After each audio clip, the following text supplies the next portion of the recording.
ये जुमला है सबसे बड़ा 2024 का चुनावी जुमला है।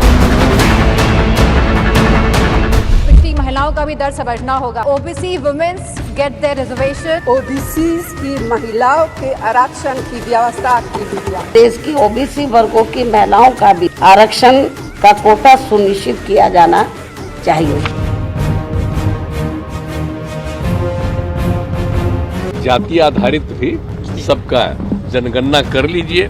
यह सरकार जातिगत जनगणना कराएगी या नहीं कराएगी? ये महिलाओं को छलने का काम इस बार करना चाहते हैं। जाति जाति जाति 27 साल की लड़ाई के बाद देश की आधी आबादी को लोकसभा और विधानसभा में 33% आरक्षण की बात आगे बढ़ी है। महिलाओं के अधिकार की बात करने वाला विपक्ष बिल के समर्थन की बात तो कर रहा है, लेकिन उसमें भी इफ एंड बट है। महिला का बिल है, इसको आप पास कीजिए, आज पास कीजिए। सवाल उठता है कि इस देश में कितने ओबीसी हैं, कितने दलित हैं, कितने आदिवासी हैं, और उस सवाल का जवाब सिर्फ कास्ट सेंसस से मिल सकता है। आखिर जिस बिल को विपक्ष अपनी उपलब्धि बता रहा है, अपनी कामयाबी बता रहा है, इसी बिल में विपक्ष जाति वाला विवाद क्यों ले आया? विपक्ष आरक्षण में आरक्षण की जिद पर क्यों अड़ा हुआ है? आखिर महिला आरक्षण की राह में विपक्ष ओबीसी वाला रोड़ा क्यों अटका रहा है? महिलाओं के अधिकार वाले बिल में भी विपक्ष चुनावी फायदा वाला एंगल तलाश रहा है, और इसके लिए विपक्ष ने मुद्दा बनाया है महिला आरक्षण बिल में आरक्षण का। जब हम महिलाओं को उनका पूर्ण आरक्षण देंगे, जब हम ओबीसी महिलाओं को इसमें इंक्लूड करेंगे, पिछड़ी महिलाओं का भी दर्द समझना होगा। महिलाओं के अधिकार की बात करने वाले विपक्ष की नई सुई जाति के एजेंडे पर आकर क्यों अटक गई? दरअसल नारी शक्ति वंदन अधिनियम में एससी महिलाओं के लिए आरक्षण है, एसटी महिलाओं के लिए आरक्षण है, ओबीसी महिलाओं के लिए आरक्षण नहीं है। विपक्ष नौकरियों में आरक्षण की तरह ही लोकसभा और विधानसभाओं में भी ओबीसी महिलाओं के लिए आरक्षण चाहता है। महिला आरक्षण तो जरूरी है, तो हम तो शुरू से मांग कर रहे हैं, लेकिन इसके साथ साथ हमने बहुत सारी बातें कह दी है।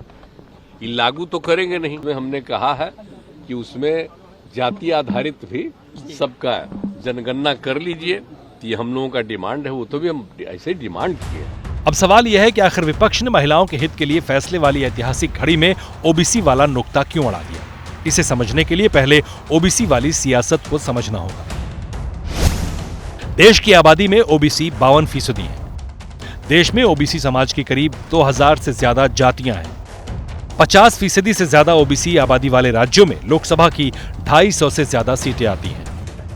400 से ज्यादा लोकसभा सीटों पर ओबीसी वोट असरदार हैं, और इसी ओबीसी वोट बैंक पर विपक्ष की नजर है। लेकिन धीरे धीरे इस वोट बैंक पर बीजेपी ने अपनी मजबूत पकड़ बनाई है।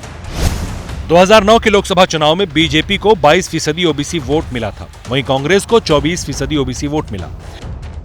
2014 लोकसभा चुनाव में बीजेपी को 34% ओबीसी वोट और कांग्रेस को 15% ओबीसी वोट मिले।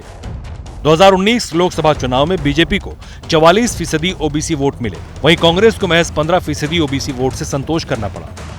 अब महिला आरक्षण पर भी बीजेपी विपक्ष के ओबीसी वाले दांव को घेर रही है। कांग्रेस पार्टी का प्रस्ताव आप पढ़ें तो उनका प्रस्ताव ये था 2B और 3B में 10 साल औरतें मेहनत करें, लेकिन 15वें साल में आपका अधिकार आपसे छीना जाएगा। ओबीसी की ताकत को पहचानते हुए मोदी सरकार ने राष्ट्रीय पिछड़ा वर्ग आयोग को संवैधानिक दर्जा दिया। ऑल इंडिया कोटा स्कीम के तहत MBBS और MD के दाखिले में ओबीसी आरक्षण की व्यवस्था की। केंद्रीय विद्यालय और नवोदय विद्यालय और सैनिक स्कूल के दाखिले में ओबीसी के बच्चों को 27% आरक्षण दिया। पेट्रोल पंप और गैस एजेंसी के आवंटन में ओबीसी को 27% आरक्षण मिला। IIT में गरीब ओबीसी छात्रों की ट्यूशन फीस पूरी माफ की। इन योजनाओं से ओबीसी समाज के बीच बीजेपी की पकड़ और मजबूत हुई। आप शायद या तो ये चाहते होंगे कि ये टेक्निकल चीजों में ये बिल फंस जाए, इस बिल को हम फंसने नहीं देंगे। अब आज हमारे पास नीति भी है, नियत भी है, और आदरणीय मोदी जी जैसा नेतृत्व भी है। विपक्ष ओबीसी के बीच बीजेपी की मजबूती के संकट को बखूबी जानता है। विपक्षी दिग्गज मानते हैं कि अगर ओबीसी इसी मजबूती के साथ बीजेपी के साथ जुड़ा रहा तो बीजेपी को 2024 में भी टक्कर देना मुश्किल होगा। इसलिए बिहार में जातियों की गणना की कवायद शुरू हुई। विपक्षी नेता अब राष्ट्रीय स्तर पर जाति जनगणना की डिमांड कर रहे हैं। लेकिन विपक्ष के लिए यह रास्ता इतना आसान भी नहीं है, क्योंकि पीएम मोदी के नेतृत्व में बीजेपी ने अपना ओबीसी नेतृत्व भी बनाया। मोदी सरकार में 27 मंत्री ओबीसी हैं। बीजेपी के 113 सांसद ओबीसी। अब तक बीजेपी के 68 सीएम बने हैं, उनमें से 21 ओबीसी समाज से रहे। यानी बीजेपी ने ओबीसी के लिए सिर्फ चुनावी वादे ही नहीं किए, जमीन पर काम भी किया। ओबीसी को राजनीतिक नेतृत्व भी दिया। इससे हिंदुत्व प्लस जाति विनिंग कॉम्बिनेशन बना। इसी कॉम्बिनेशन को तोड़ने के लिए विपक्ष महिला आरक्षण में भी आरक्षण वाला मुद्दा उठा रहा है।